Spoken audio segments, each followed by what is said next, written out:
we are Mel and Sam, not Mel and Sue in case you try and look up our show. My name is Sam. Thank and you. I'm Mel. Hello. So we're here with Mel and Sue. We are here to talk about your show. Yep.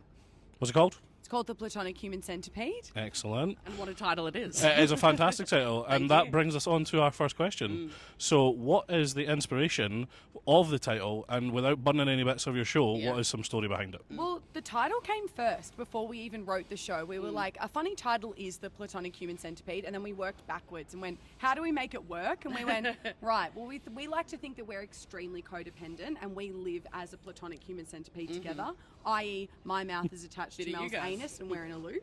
And so then we went backwards from there and went, well, that's kind of about duos. And then we went, maybe the show could be about duos. And as my dad said to me, why don't you just call it Duos? And I went, well, I'm not going to sell a show that's just called Duos by Mel and Sam or Sue. We're going to go with the provocative option, the one that's going to get people in, that makes them go, sorry, what the fuck does that title mean? For the same reason people watch the Human Centipede. Exactly. You're going, I kind of need to know. Yeah, you're like, Totally. exactly. You're like, I kind of need to see what that's all about. Yeah. But no, it literally was born out of we sat down to write our new show, and it actually was born out of us being like, Jesus Christ, because we've been working together for about 4 or 5 years now, writing shows together, best friends from Melbourne, Australia, and we kind of went, oh, Jesus Christ, like, what are we gonna write our show about? And then it was Sam. I remember the day Sam literally said the words. She was like, I just feel like we don't have any new ideas because we're constantly up each other's asses in a loop. We're like a platonic human centipede, so no wonder we have no ideas. And then we went, Wait a minute. on. That's the $1 million I think that's idea. the one. Someone's just shit gold and I'm eating it up. Nom, nom, nom, nom, nom. But it has absolutely nothing to do with the film, and we reference that literally in song number 1.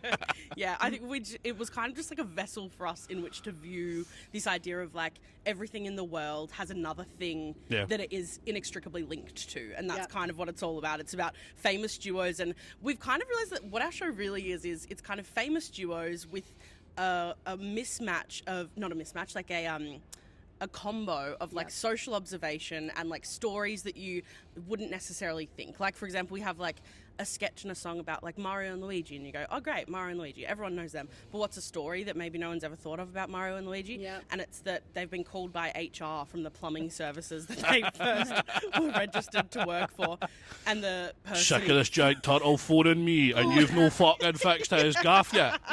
Keep coming in and tanning his missus. Listen, your journeyman status isn't getting updated here, son. And the HR person's like, why haven't you been at work in 43 years? And Mario and Luigi are like, because we've been go-karting, Patricia. I don't know what else to tell you. Do you know what's fun about that? There is actually a story of a plumber that worked for Fife Council just across the water. Was getting paid for about 17 years, never turned up. And when he got caught, they were like, why did you tell anybody? He was Taking like, something out of Mario and Luigi's book. Yeah, was he a passionate Italian man named Mario? he just was like, I went and got another job and I went on holidays because you were paying me and I didn't know how to turn up. That's so good. That's such a great mentality. Yeah. I It's love like, that. Yeah, so we got Mario and Luigi. We play Bart and Lisa Simpson going to a hat shop and trying to try on a hat. That's a pretty short-lived sketch, but God, it's good.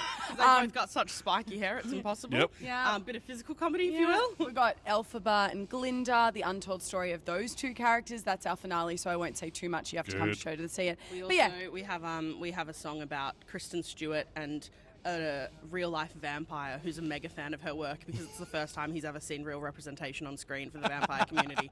You know, you get the vibe. like real, honest, truthful stuff. Exactly. Oh, correct. True, very important stuff as well. 100%. Yeah, On it yourself. Yes. So, you've been in the Fringe before. yeah. we have. What brings you back? What have you found evolved from last year?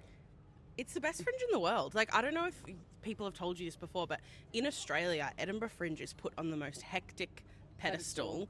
And where we're from, it's like, oh my goodness, if you go to Edinburgh, you've made it. And then if you go to Edinburgh twice, holy fuck, like, that's unheard of. But yeah, we just love like the breadth of stuff that's here, like the weird, wacky stuff. Like every Fringe, we love going at shit and being like, that was the worst thing we've ever seen. And then going to something and being like, that was the best thing I've ever seen, and everywhere in between. Yeah, it's a bit of a weird take by me, but I am going to lean in and say it. I think as well, we like with Edinburgh Fringe that you have to work hard and you have to work for it. I think sometimes when you're touring, or especially being in Australia, we've built a bit of an audience there now where we kind of will put our shows on sale.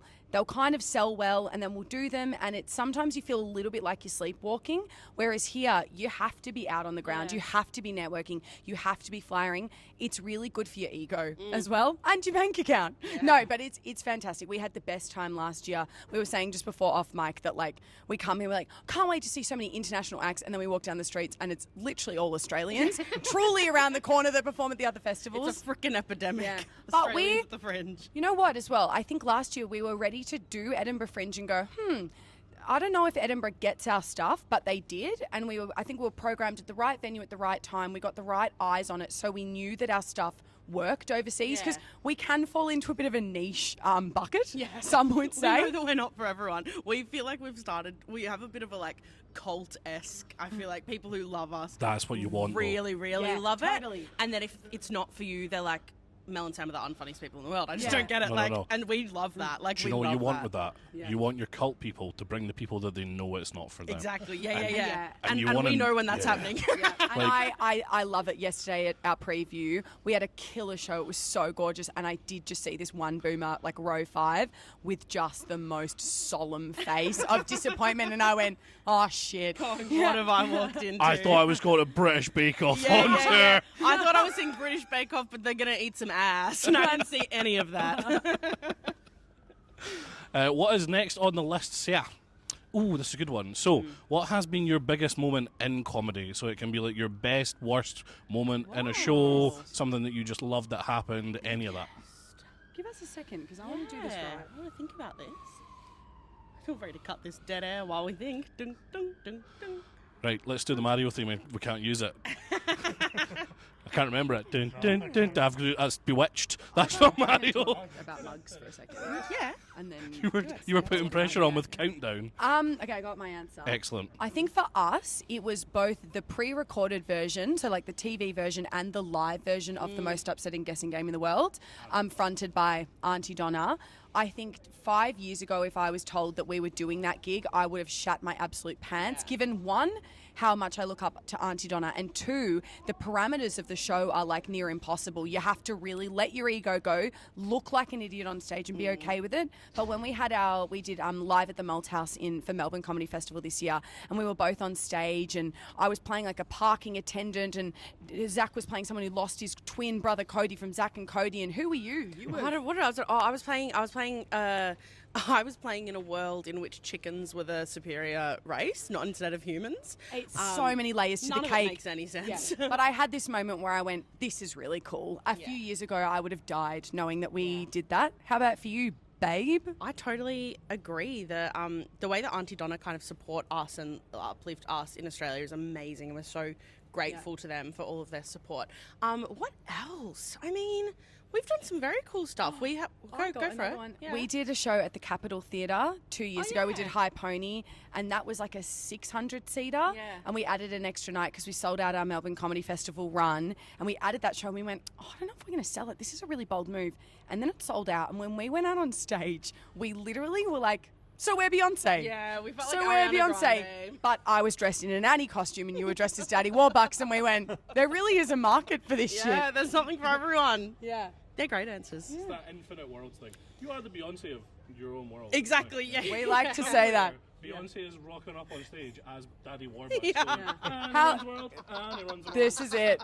I kind of feel like Mel and Sam tonight. I'm sure Beyonce does say that. This is it. The only hurdle for us is Coachella doesn't book musical comedians. But when they do, we'll be there. They did. If they did. You know what it is? That's a turn up, and there will be a stage. Yeah. There will be an opportunity. Correct. It's only a matter of time, as far as we're concerned. So, our last question. Everyone in an interview leaves an anonymous note for the next person. So, it can be absolutely anything, a question, a piece of advice, something you live by. The last person interviewed said, what are you most looking forward to see at the Fringe? I love that question. I have an idea of something. Mel and I like to play the musical game, where we'll go onto the Edinburgh Fringe website and type random words and then write the musical and see if it exists. So like Jaffa Cake, the musical, is a musical that's on. Yep. I think it's about time that we do see Jaffa Cake, the musical. For 2 years we've been walking past posters and going, now what could that be all all about? It's just seeing any musical that we can get our little hands on. Yeah. Last year we saw Fringe the musical. We're going to go see Potty Plant. Oh, we're just in every musical. Everything. Yep. Cast big or small. Yeah. Whether they come out as 85 ensemble members or one person with a piano, we're in. Can I leave the anonymous note for the next absolutely. person? I would love for the prompt to be something that people need to shut the fuck up about is ... Nice. That was good. That's really good. I like that. Thank you so much. Also, on the musical notes, Yes. recommendations, Mary Queen of Rocks. Oh, love yeah. that. Thank you. Shrek-esque. Oh, Swamp Swamp-esque. Aussie Queens, That's seen not- it, I wanna been see there, it. done it. I don't care, just go see it.